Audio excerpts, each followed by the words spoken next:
D-Mac, I like to think I taught you better. For years, you rode the road with me, and I'd always hear, I'd love to be a champion one day. I'd love to be the top guy of a company. And I was cool for that. I was all supportive. And of all the places where we wrestled, and all the championships I've held, WWP is a little bit more special to me, and you knew that. So rather than going after one of the other championships, you set your eyes on my championship, D, on the WWP championship. But yet, I turned my back on you. I stabbed you in the back, when the whole time you had lust in your eyes, D, after what was mine. That's fine. That's the reason, at Squad Goals 2, I purposely tapped out, D, because you'd already stabbed me in the back, wanting what was mine. So me being the great friend that I am, I tapped out. I let you hold it, D. And it was also a loser's leaves. So I said, I'm going to take myself out the picture for 6 months. I'm going to stay away. I'm going to let him experience the heartache and the pain that comes with being a champion. The friends that you haven't heard from coming out the woodworks. The friends that you thought would always have your back coming after your championship. And not knowing who to trust, not knowing where it's coming from. I was going to let you experience that, D.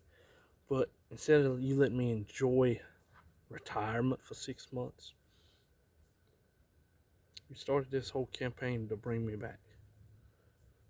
So, what you need to realize, you know it better than anyone, D. Anywhere I am, anywhere I wrestle, I am the man. I run this wrestling business.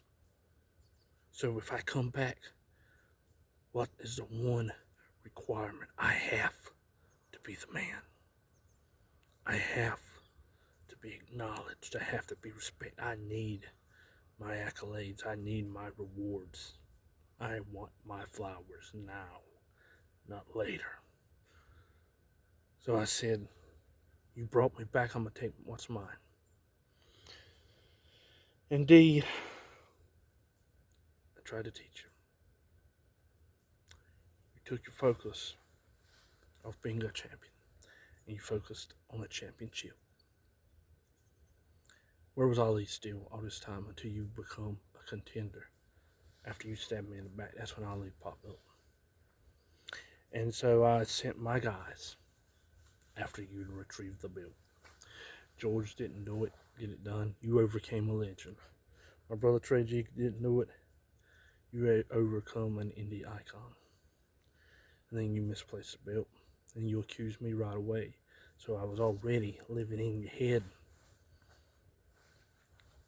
And Trey G delivered the belt to me. And right now what you're doing is making a fatal mistake, D, because you're overlooking someone else. You're overlooking my brother Johnny Smooth, who's going to face you Friday night at the Pembroke Rescue Squad. So let me ease your mind, D. It's right here. The WWP Championship is right here. It's safe. Don't worry about it. I'm going to bring it to you Friday night, D. That's if you're able to defeat Johnny Smooth. Because, regardless, D,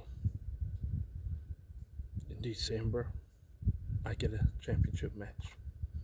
Now, I'm not going to overlook my opponent like you. I'm not going to overlook situations. I'm taking on Chipper Smokes, one of my former students, a guy that has improved. He's going to be in for the fight of his life. I'm going to bring him the greatest fight of his life.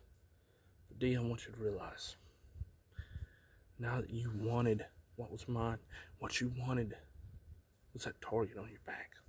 You wanted to be acknowledged as a top. Now here's the thing. Now that you're on top, someone has to knock you off the top of that mountain. D, allow me to reintroduce myself. I am God's favorite wrestler. I am the last king of pro wrestling. I am the Pembroke Pit Bull, and I am the man that runs this wrestling business. And soon, I will be WWP champion again.